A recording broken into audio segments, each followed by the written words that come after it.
Malik felt a flicker of hope. He had never been one for fighting or confrontation, but with Vin Diesel at his side, he realized something. He didn't have to fight alone. He wasn't just some victim anymore. Vin looked over at Malik, his eyes filled with determination. Listen, they think they can intimidate you because you're alone, but you've got something they don't. Your dignity. We don't run. We stand up. And we make them wish they'd never messed with you. Before Malik could respond, a car engine roared in the distance. It was unmistakable. The same black SUV that had driven off earlier was now making a sharp turn down the street. It was back. Vin's posture stiffened, ready for whatever was about to happen. The SUV came to a screeching halt right in front of them. The same two men got out, but this time they weren't alone. Two more men emerged, all of them looking angrier than before.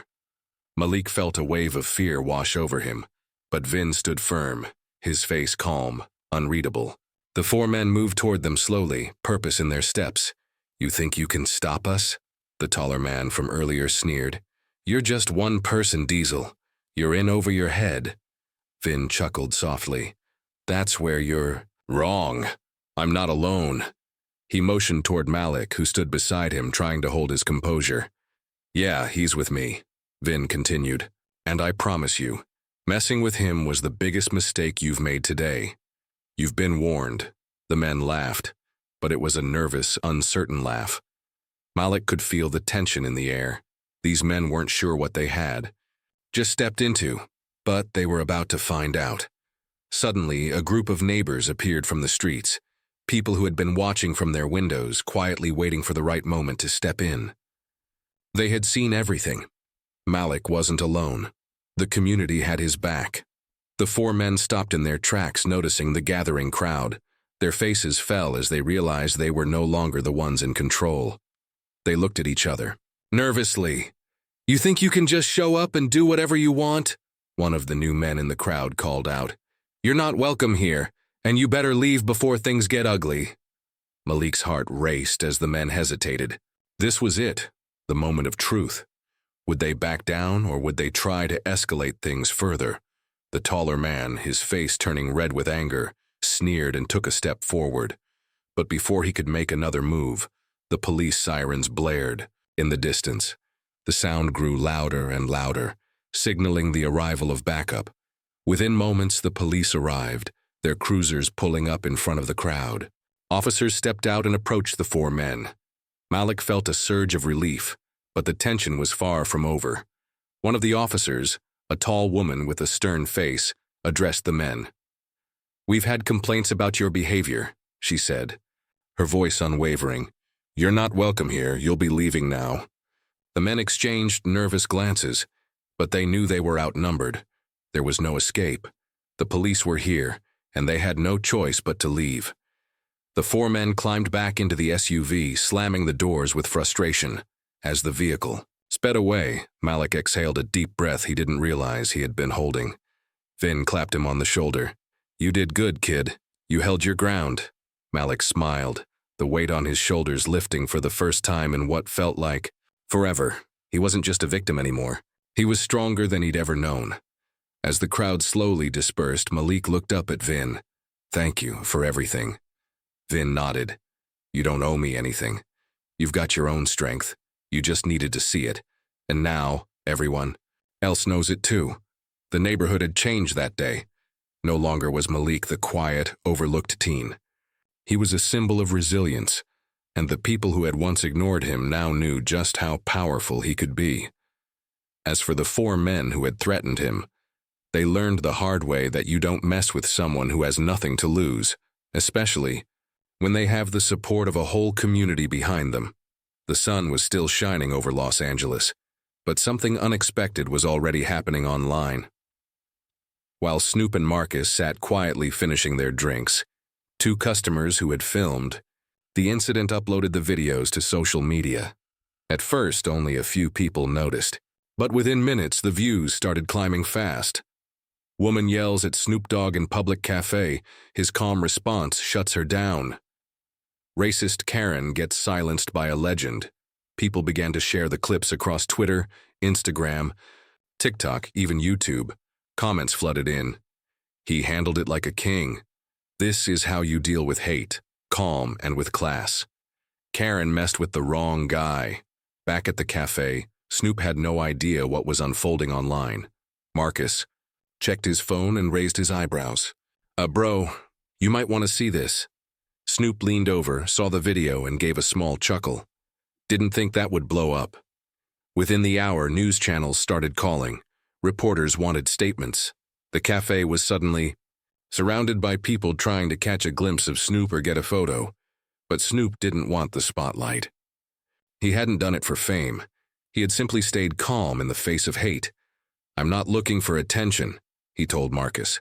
"I just don't like bullies." But while Snoop stayed cool, Karen was not having a good day. Her face, her voice, her words, all of it was now everywhere. She had no idea that the man she insulted was one of the most respected artists in the world. And now, the internet knew who she was. People started finding her name, her job, her past behavior.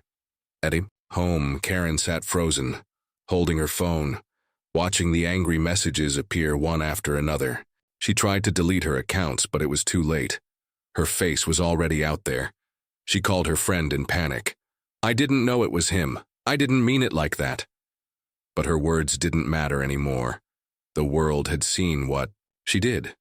Meanwhile, the cafe owner, Alicia, received messages from people around the country praising her for standing up to Karen. Alicia printed a photo of Snoop and put it on the wall with the words, "Respect is always welcome here." But while some saw this as just a viral moment, for Karen, it was the beginning of something much bigger, because the backlash wasn't stopping. And for Snoop, this was only part of the journey. The world was watching now. The next morning, Los Angeles was buzzing with the story. News stations were talking about it. Celebrities were reposting the video. People on the street were even quoting Snoop's calm words. "Are you done embarrassing yourself yet?" Snoop didn't say much. He didn't post about it, he just let the world speak. But Karen, she was in trouble. She had become the face of hate overnight. Strangers were emailing her boss. Her co-workers were avoiding her. Even her neighbors started whispering behind her back. She tried to stay quiet at first, but when the video crossed 10 million views, Karen knew she had to say something. She recorded a short video in her living room, her face pale and her voice shaky. "I want to apologize to the man I spoke to at the cafe. I didn't know who he was, I was just having a bad day." But the internet didn't forgive so easily. People flooded the comments. "So now it matters because he's famous? What about the way you treat people who aren't Snoop Dogg? Your apology feels fake." Snoop watched the apology video quietly from his phone. Marcus sat beside him, shaking his head. "She's only sorry she got caught." Snoop sighed. "Yeah, but maybe she still needs to learn something." That same day, Snoop did something no one expected. He made one short post on his Instagram story. Just a black screen with a few words. "Grace is louder than hate." That post got millions of shares. People started calling him a role model. But he wasn't trying to be one. He just believed in something simple. Hate can be loud, but kindness is stronger. Meanwhile, Karen tried to show up at the cafe the next day to apologize in person. She walked in nervously, holding a small card in her hand. But Alicia, the cafe owner, stepped in front of her. "I'm sorry," Alicia said firmly, "but you're not welcome here anymore." Karen's face dropped. She stood frozen, her hands shaking. "But I just wanted to say sorry." Alicia pointed to the sign near the counter. It read, "We reserve the right to refuse service to anyone who spreads hate." Karen walked out silently, the card still in her hand. That evening, Snoop sat with Marcus watching the sunset. "Think she'll change?" Marcus asked. Snoop looked ahead, thoughtful. "Maybe, or maybe not. But at least now the world knows what hate looks like, and what peace sounds like, and what Snoop planned to do next would leave everyone speechless. A few days passed. The internet slowly moved on to other news. But for Karen, the damage remained. She lost her job. Her face became a meme. Her phone wouldn't stop ringing, people calling her name she never thought she'd hear. She sat alone in her home, staring at the apology card she never got to give. Across town, Snoop was preparing something. Not revenge, not a public speech, but something different, something powerful. He called his assistant and said, "Find me a few local schools, places where kids deal with racism, poverty, silence." His assistant was confused. "You want to donate?" Snoop shook his head. "I want to show up." The next morning, Snoop surprised a middle school in South LA. He walked into a classroom filled with stunned faces. Kids couldn't believe their eyes. He smiled and said, "I'm not here as Snoop Dogg the rapper. I'm here as Uncle Snoop, and I'm here to talk." He sat with the students and shared stories, not about music or fame, but about being judged, about staying calm, about using pain to build strength. "You know what's gangster?" he asked them. "Not fighting back with fists, but with peace. With silence that makes noise." The room was silent. A few kids had tears in their eyes. Snoop then donated books, laptops, and meals for families. But more than that, he gave them hope. The media caught the story quickly. Headlines read, "Snoop responds to racism not with anger, but with action." From cafe to classroom, a celebrity teaches grace. Karen watched it all on her phone. She felt something stir inside her. Shame, maybe even regret, not because she was being hated, but because the man she insulted had every reason to hate her back, and didn't. She tried to message him through social media. No answer. She wrote a letter, no reply, but what happened next? She never expected, because one morning her doorbell rang. She opened the door and froze. It wasn't Snoop. It was a young boy, around 13, holding a notebook and a shy smile. "Are you Karen?" he asked. "Yes," she replied slowly. "I'm from the school Snoop visited," he said. "He told us to write letters to someone who needs hope." He handed her the notebook and said, "He said even angry hearts can change. I believe that. Do you?" Then the boy turned and walked away. Karen sat down, opened the notebook and read the first line. "Dear stranger, maybe you're not bad, just broken. But broken things can be fixed too." Her hands trembled. For the first time, she didn't cry from pain, but from something new. Hope. Karen sat at her kitchen table for hours, staring at the notebook the boy gave her. Each page was a letter from a different student. Some were about pain. Some were about hope. All of them were about forgiveness. One letter said, "You made a mistake, we all do. But Mr. Snoop said it's not the mistake that defines us. It's what we do next." Another said, "When I was 7, people yelled at my dad the way you yelled at him, Snoop.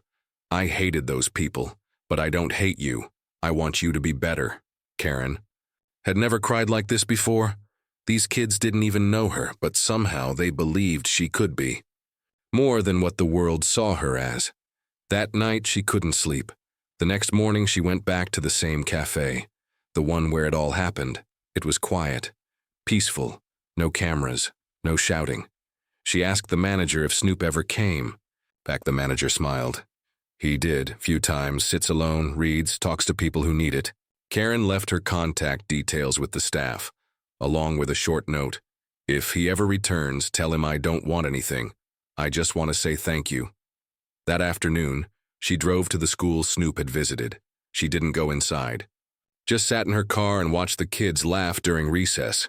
They were just children. Yet they were kinder than most adults she knew. Kinder than she had been. Suddenly, someone knocked on her car window. It was a teacher. "You look lost." The teacher said kindly. "I think I am," Karen replied. The teacher invited her inside, and soon Karen found herself in the library, where students were writing again. One girl approached her holding the same notebook. "You're her, right? The woman from the video?" Karen nodded slowly, expecting anger, but the girl simply said, "Thanks for coming." The students gathered around, curious but not cruel. And then, one by one, they started talking to her. They told her how they'd been judged, how people had made fun of their names, their skin, their families. But they also told her how Snoop changed that, how he taught them to respond with strength, not hate. Karen listened, really listened, and in that quiet room, something inside her shifted, not just guilt, not just regret. A few weeks later, the video of Karen's outburst had faded from social media, but the memory still lived inside her, a quiet reminder of who she had been and who she didn't want to be anymore. One morning, she got a call from the cafe manager. "He's here," he said. "Snoop just sat down, same spot as last." Karen didn't think. She just grabbed her keys and drove. Her hands were shaking as she walked toward the cafe. She spotted him, calm, sipping tea this time, wearing a hoodie and sunglasses. But he noticed her. She stopped a few feet away and spoke softly. "May I sit?" Snoop nodded without a word. For a moment, Karen said nothing. Then her voice cracked. "I was wrong, I was ugly. I judged you because I've been taught to fear what I don't understand. But your words, your silence, and the kids, they changed me." Snoop looked at her, calm as always. "The world teaches a lot of noise," he said, "but sometimes quiet actions speak louder." Karen nodded, her eyes filled with tears. "I came to say sorry," she whispered. "Not for the cameras, not for the people, just for me." Snoop leaned back, thoughtful. Then slowly he smiled. "That takes courage, more than you know." They talked for a while, not about the incident, not about race. They talked about life, about how people are shaped by pain, fear, and love. Karen shared things she had never said out loud before, about her lonely childhood, her fears, her mistakes. And Snoop listened. Before she left, Karen handed him something. A letter. It simply read, "To the kids, I was the villain in your story, but I hope someday you'll let me become a better chapter. Karen." Later that week, Snoop returned to the school one last time. He read Karen's letter to the students. They didn't cheer, they didn't boo. They clapped, and softly, kindly, because they had learned something powerful. Even the coldest hearts can be warmed. Even a cruel moment can be turned into healing.